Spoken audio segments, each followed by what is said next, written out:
Hello दोस्तों, कैसे हैं आप सब। उम्मीद करते हैं आप सभी अच्छे होंगे। दोस्तों 14 जुलाई के कुमार गौरव सर की करंट अफेयर्स की फुल पत्ती वाली क्लास की रिवीजन क्लास में आप सभी का एक बार फिर स्वागत है। दोस्तों अगर आपको इस क्लास की पीडीएफ चाहिए तो आप हमारे Telegram channel RK competition classes को ज्वाइन कर सकते हैं, जिसका लिंक आपको इस वीडियो के डिस्क्रिप्शन में दिया रहेगा। आप वहाँ से टेलीग्राम चैनल को ज्वाइन करके पीडीएफ को प्राप्त कर सकते हैं। तो आइए आज की वीडियो को स्टार्ट करते हैं। पहला प्रश्न है, ग्लोबल फायर पावर इंडेक्स 2023 में भारत की सैन्य शक्ति को कौन से स्थान पर रखा गया है। तो भारत की सैन्य शक्ति को चौथे स्थान पर रखा गया है, यानी भारत को कौन सा स्थान प्राप्त हुआ है, फोर्थ स्थान प्राप्त हुआ है। पहले स्थान पर कौन है, पहले स्थान पर अमेरिका है, दूसरे स्थान पर रूस है, तीसरे स्थान पर चीन है और पाकिस्तान का कौन सा स्थान है, पाकिस्तान का 7वां स्थान है। अभी आपको याद रखना है। इस सूचकांक से किस देश के पास कितनी सैन्य ताकत है उसके बारे में दर्शाया जाता है। तो पहले स्थान पे कौन है, पहले स्थान पे सैन्य ताकत के मामले में कौन है, अमेरिका है, दूसरे स्थान पर रूस है, तीसरे स्थान पे चीन है और चौथे स्थान पे सैन्य ताकत के मामले में भारत है। आपको याद रखना है। लल्लन टॉप प्रश्न देख लीजिए, वैश्विक शांति सूचकांक 2023 और वैश्विक खुशहाली सूचकांक 2023 इन दोनों में भारत का कौन सा स्थान है, 126वां स्थान है। ग्लोबल जेंडर गैप इंडेक्स 2023 में भारत का स्थान कौन सा है, 127वां स्थान है और यह जारी कौन करता है, WEF यानी कि वर्ल्ड इकोनॉमिक फोरम द्वारा इसको जारी किया जाता है। नेक्स्ट है, लॉजिस्टिक परफॉर्मेंस इंडेक्स 2023 में भारत का स्थान कौन सा है, भारत का स्थान 38वां है। जारीकर्ता कौन है, जारीकर्ता विश्व बैंक इसको जारी करता है। आपको याद रखना है। नेक्स्ट प्रश्न देखते हैं, हाल ही में कृत्रिम बुद्धिमत्ता आधारित स्टार्टअप XAI को किसने लॉन्च किया है, एलन मस्क ने इसको लॉन्च किया है, जो टेस्ला कंपनी के और SpaceX कंपनी के मालिक हैं।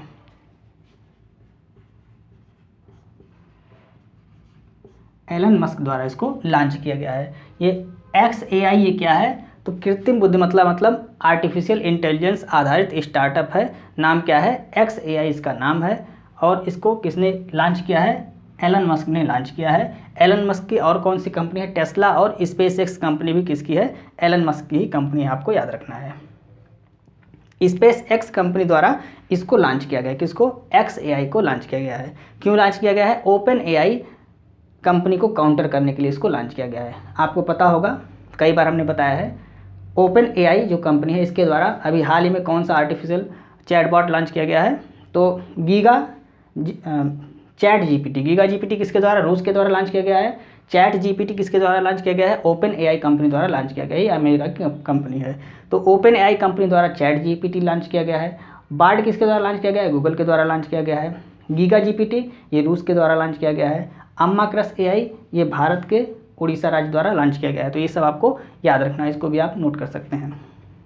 ये आपको कमेंट करके बताना। अभी हाल ही में हमने कल की करंट अफेयर्स के प्रश्न में इसको डिस्कस किया होता, लीसा क्या है, इसको आपको कमेंट करके बताना है, लीसा क्या है। आइए हम तीसरा प्रश्न देखते हैं। हाल ही में क्वांटम कंप्यूटिंग में क्रांति लाने वाले मेजराना जीरो मोड्स कण की खोज किसने की है, माइक्रोसॉफ्ट ने इसकी खोज की है।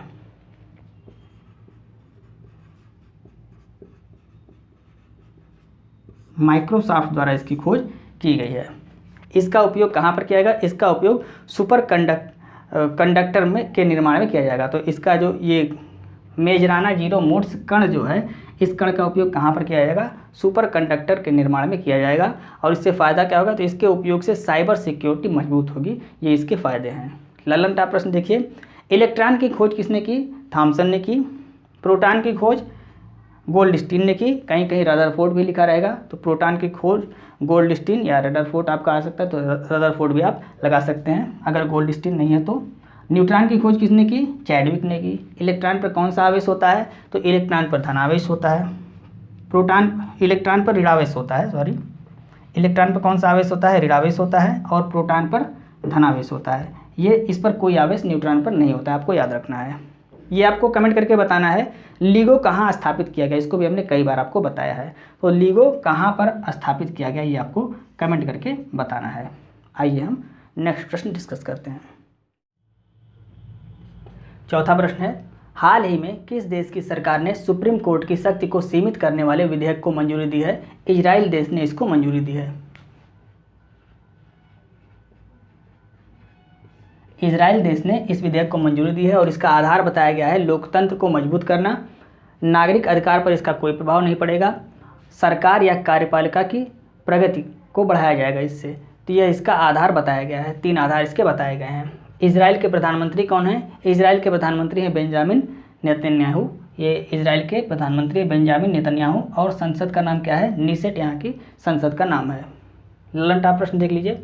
सुप्रीम कोर्ट को पूर्ण न्याय का अधिकार भारतीय संविधान के किस अनुच्छेद के अंतर्गत दिया गया? सुप्रीम कोर्ट को पूर्ण न्याय का अधिकार भारतीय संविधान के किस अनुच्छेद के अंतर्गत दिया गया है? अनुच्छेद 142 के अंतर्गत दिया गया है। सुप्रीम कोर्ट किस अनुच्छेद के तहत अभिलेख न्यायालय है? तो भारतीय संविधान के अनुच्छेद 129 के तहत सुप्रीम कोर्ट क्या है? एक अभिलेख न्यायालय, आपको याद रखना है। सुप्रीम कोर्ट के पहले स्थापना दिवस के मुख्य अतिथि कौन थे? सुंदरेश मेनन। ये सिंगापुर के चीफ जस्टिस यानी कि मुख्य न्यायाधीश थे, आपको याद रखना है। 5वां प्रश्न है, हाल ही में विश्व चुनाव निकाय संघ एवेब के कर्मचारी बोर्ड की 11वीं बैठक का आयोजन कहाँ पर हुआ है? इसका आयोजन कोलंबिया में किया गया है।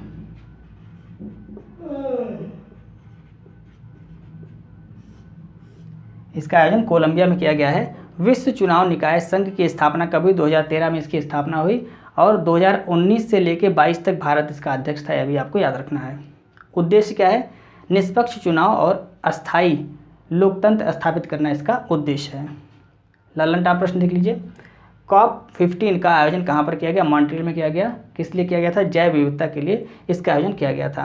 यानी कि COP15 किससे संबंधित है? जैव विविधता से संबंधित है। G20 2023 की बैठक कहाँ पर हो रही है? भारत में हो रही है। इसकी अध्यक्षता भारत कर रहा है। G7 2023 की अध्यक्षता किसने की? जापान ने की। क्वाड 2023 की अध्यक्षता, क्वाड 2023 का शिखर सम्मेलन कहाँ पर आयोजित किया गया? जापान में किया गया। आसियान 2023 यानी कि 42वां आसियान शिखर सम्मेलन कहाँ पर आयोजित किया गया? इंडोनेशिया में इसको आयोजित किया गया। SCO 2023 की अध्यक्षता किसने की? भारत ने की है, आपको याद रखना है। आइए नेक्स्ट प्रश्न देखते हैं। 6वां प्रश्न है, हाल ही में किस ग्रह के वायुमंडल में फास्फिल की खोज हुई है? शुक्र ग्रह के वायुमंडल में फास्फिल की खोज हुई है। शुक्र या वीनस? तो शुक्र ग्रह के वायुमंडल में किसकी खोज हुई है? फास्फिल की खोज हुई है। क्लार्क मैक्सवेल टेलीस्कोप ने इसकी खोज की है। खोज किसने की है? क्लार्क मैक्सवेल टेलीस्कोप ने इसकी खोज की है। इस खोज से यहाँ पर जीवन की संभावना बढ़ गई है। यानी कि फास्फिन की खोज से यहाँ पर शुक्र ग्रह पर जीवन की संभावना बढ़ गई है। ललन टॉप प्रश्न देख लीजिए।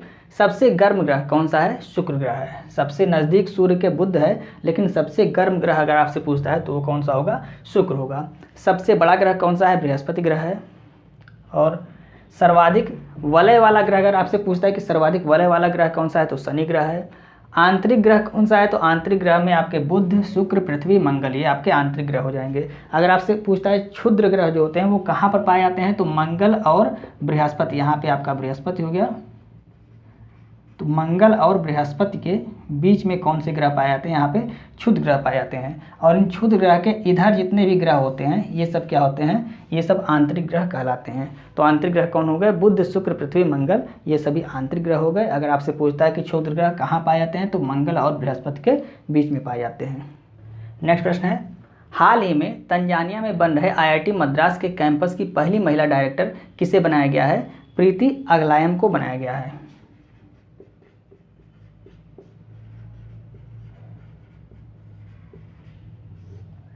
प्रीति अगलायम को बनाया गया है। इस कैंपस में अक्टूबर 2023 से पहला सत्र शुरू किया जाएगा। यानी कि अक्टूबर 2023 से यहाँ पर पहला सत्र शुरू किया जाएगा। इसको भी आपको नोट करना है। ललन टॉप प्रश्न देख लीजिए। माउंट किलिमंजारो ये कहाँ पर स्थित? तंजानिया में स्थित है। और अफ्रीका की सबसे ऊंची चोटी कौन सी है? माउंट किलिमंजारो है।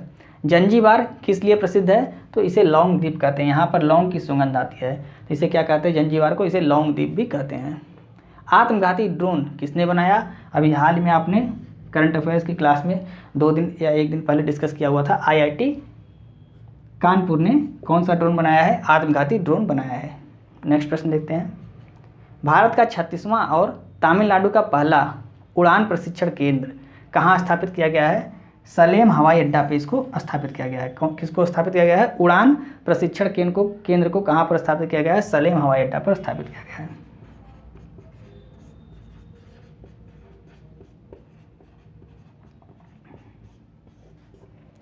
सलेम हवाई अड्डा पर क्या स्थापित किया गया है? तमिलनाडु का पहला उड़ान प्रशिक्षण केंद्र स्थापित किया गया है। भारत का अगर आपसे पूछता है तो भारत का यह 36वां है और तमिलनाडु का यह पहला है। ये दोनों आपको याद रखना है। ललन टॉप प्रश्न देख लिए, प्रोजेक्ट काटरू ये कहाँ पर स्टार्ट किया गया? तो ये IIT मद्रास द्वारा इसको स्टार्ट किया गया। MQ-9 रीपर ड्रोन ये किस देश का ड्रोन है? ये अमेरिका का ड्रोन है और इसको हाल ही में भारत ने खरीदने के लिए इससे समझौता किया है अमेरिका से। नवंतिया कहाँ की कंपनी है? ये स्पेन की कंपनी है। और नवंतिया कंपनी और L&T कंपनी जो भारत की company, Larsen and Toubro company, इन दोनों के बीच एक समझौता हुआ है 6 स्टील्थ क्लास की पनडुब्बी बनाने का। तो यह भी आपको नोट करना है। नवंतिया कहाँ की कंपनी है? स्पेन की कंपनी है। और भारत की कंपनी कौन सी है? L&T company. इन दोनों के बीच समझौता हुआ है 6 स्टील क्लास की पनडुब्बी बनाने के लिए, आपको याद रखना है। आइए नेक्स्ट प्रश्न देखते हैं। 9वां प्रश्न है, हाल ही में जारी शिकायत निवारण सूचकांक में बड़े राज्यों की श्रेणी में शीर्ष स्थान पर कौन सा राज्य आया है? तो बड़े राज्यों की श्रेणी में शीर्ष स्थान पर उत्तर प्रदेश आया है।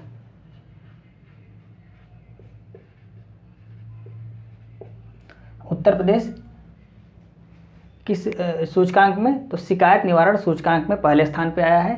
दूसरे स्थान पे कौन आया है? दूसरे स्थान पे झारखंड आया है। पूर्वोत्तर राज्यों में प्रथम स्थान पर कौन आया है? सिक्किम आया है। और केंद्र शासित प्रदेश में अगर आपसे पूछे प्रथम स्थान पे, तो लक्षद्वीप ये केंद्र शासित प्रदेश में प्रथम स्थान पे आया है। तो शिकायत निवारण सूचकांक में पहले स्थान पे उत्तर प्रदेश है, दूसरे स्थान पे झारखंड है। पूर्वोत्तर राज्यों में प्रथम स्थान पे सिक्किम है और जो केंद्र शासित प्रदेश है उसमें प्रथम स्थान पे कौन है? लक्षद्वीप है, आपको याद रखना है। ललन टॉप प्रश्न देखिए, पंचामृत योजना एक परिवार एक पहचान कार्यक्रम ये कहाँ पर चलाया गया है? उत्तर प्रदेश में चलाया गया है। भारत का पहला अमृत सरोवर कहाँ पर स्थापित किया गया? रामपुर, उत्तर प्रदेश में इसको स्थापित किया गया। इंडिया जस्टिस सूचकांक में शीर्ष स्थान पर कौन सा राज्य है? तो शीर्ष स्थान पर यहाँ पर कर्नाटक है। और अंतिम स्थान पर कौन है? उत्तर प्रदेश है। जस्टिस सूचकांक में अंतिम स्थान पर कौन है? उत्तर प्रदेश है। और शिकायत निवारण सूचकांक में पहले स्थान पर उत्तर प्रदेश है, आपको दोनों याद रखना है। नेक्स्ट प्रश्न देखते हैं।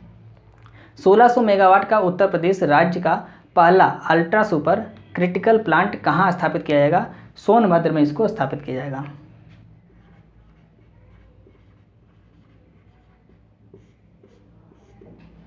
इसमें 800 मेगावाट की 2 इकाइयाँ बनाई जाएंगी। तो 800 मेगावाट कुल मिला के कितना हो गया? 1600 मेगावाट की इकाइयाँ इसमें बनाई जाएंगी।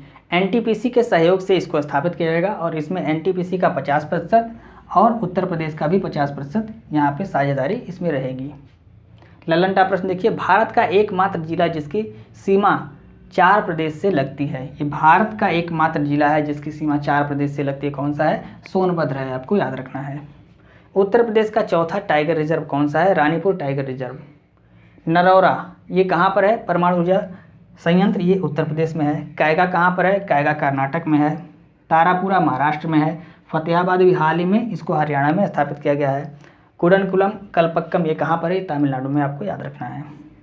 ये परमाणु ऊर्जा केंद्र है, इसको आप सभी को याद रखना है। आइए नेक्स्ट प्रश्न देखते हैं। 11वां प्रश्न है, हाल ही में वस्तु एवं सेवा कर GST परिषद की 50वीं बैठक में ऑनलाइन गेमिंग, कसिनो एवं घुड़दौड़ पर कितना कर लगाने की घोषणा की गई है? 28% कर लगाने की घोषणा की गई है। 28% कर किस पर लगाया जाएगा? ऑनलाइन गेमिंग पर लगाया जाएगा, कसिनो पर, घुड़दौड़ पर, इन पर 28% कर लगाया जाएगा। आइए हम GST के बारे में महत्वपूर्ण जानकारी देखते हैं। GST गुड्स एवं सर्विस टैक्स इसका फुल फॉर्म होता है। विजय केलकर समिति की सिफारिश पर GST को 1 जुलाई 2017 को 101वें संविधान संशोधन के द्वारा लागू किया गया था। GST कब लागू हुआ?